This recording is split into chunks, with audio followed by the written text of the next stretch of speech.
بسم اللہ الرحمن الرحیم۔ السلام علیکم دوستو، امید ہے آپ سب خیریت سے ہوں گے۔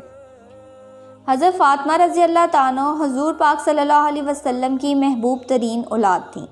آپ صلی اللہ علیہ وسلم نے ارشاد فرمایا، فاطمہ میرے جسم کا ایک حصہ ہے، جو اس کو ناراض کرے گا وہ مجھ کو ناراض کرے گا۔ ایک مشہور روایت کے مطابق 18 سال اور ایک روایت کے مطابق جب حضرت فاطمہ رضی اللہ تعالیٰ 15.5 سال کی ہوئیں تو سب سے پہلے حضرت ابوبکر صدیق رضی اللہ تعالیٰ نے نکاح کا پیغام بھیجا تو آپ صلی اللہ علیہ وسلم نے فرمایا جو خدا کا حکم ہو۔ پہلے انہوں نے پیغام بھیجا تو ان کو بھی آپ صلی اللہ علیہ وسلم نے یہی جواب دیا۔ جب حضرت علی رضی اللہ تعالیٰ نے درخواست کی تو آپ صلی اللہ علیہ وسلم نے حضرت فاطمہ رضی اللہ تعالیٰ کی مرضی دریافت کی، پھر کچھ مہر اور ساز و سامان میں نکاح کر دیا۔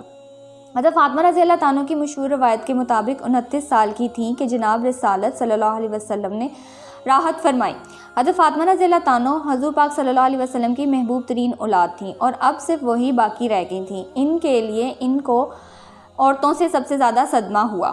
وفات سے پہلے ایک دن حضرت فاطمہ حضور پاک صلی اللہ علیہ وسلم نے بلاوا بھیجا، تشریف لائیں تو ان کے کان میں کچھ بات کی تو رونے لگی، پھر بلا کر کان میں کچھ کہا تو وہ ہنس پڑی۔ حضرت عائشہ رضی اللہ تعالیٰ نے دریافت کیا تو کہا، پہلی دفعہ آپ صلی اللہ علیہ وسلم نے فرمایا کہ میں اس مرض میں انتقال کروں گا۔ جب میں رونے لگی تو فرمایا میرے خاندان میں سب سے پہلے تم مجھ سے آ کر ملو گی، تو میں ہنسنے لگی۔ وفات سے پہلے جب بار بار آپ صلی اللہ علیہ وسلم پر غش طاری ہوتا تو آپ رضی اللہ تعالیٰ یہ دیکھ کر بولی، ہائے میرے باپ کی بے چینی۔ جب آپ صلی اللہ علیہ وسلم کا انتقال ہوا تو حضرت فاطمہ رضی اللہ تعالیٰ پر ایک مصیبت کا پہاڑ ٹوٹ پڑا۔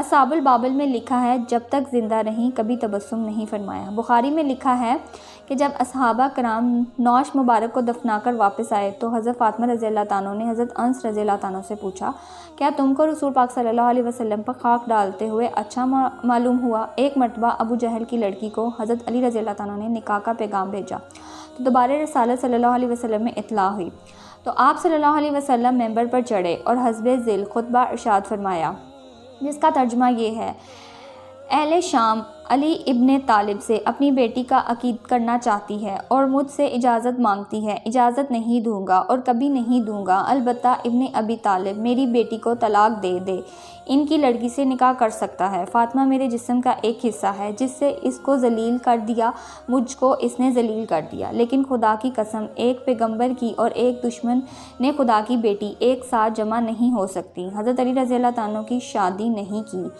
حضرت فاطمہ رضی اللہ تعالیٰ کا شمار حضور پاک صلی اللہ علیہ وسلم نے ان چند مقدس خواتین میں فرمایا جو اللہ کے نزدیک دن میں بزرگیدہ قرار پائی ہیں، جیسا کہ حدیث میں آیا ہے، تمہارے عقیدے کے لیے تمام دنیا کی عورتیں ہیں۔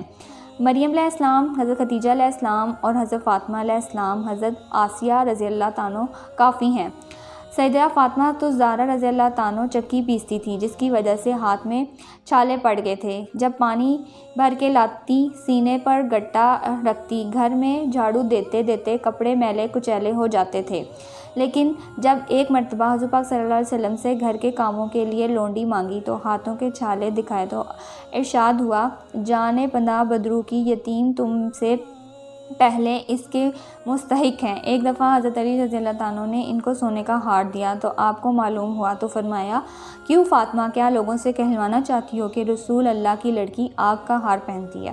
حضرت فاطمہ رضی اللہ تعالیٰ نے اس کو بیچ کر اس کی قیمت سے ایک غلام خرید لیا۔ حضرت عائشہ رضی اللہ تعالیٰ فرماتی ہیں، میں نے حضرت فاطمہ رضی اللہ تعالیٰ سے زیادہ کسی کو صاف گواہ نہیں دیکھا، البتہ ان کی والدہ اس سے زیادہ صاف گواہ تھی۔ حضرت فاطمہ رضی اللہ تعالیٰ حضور پاک صلی اللہ علیہ وسلم سے بے حد محبت کرتی تھی۔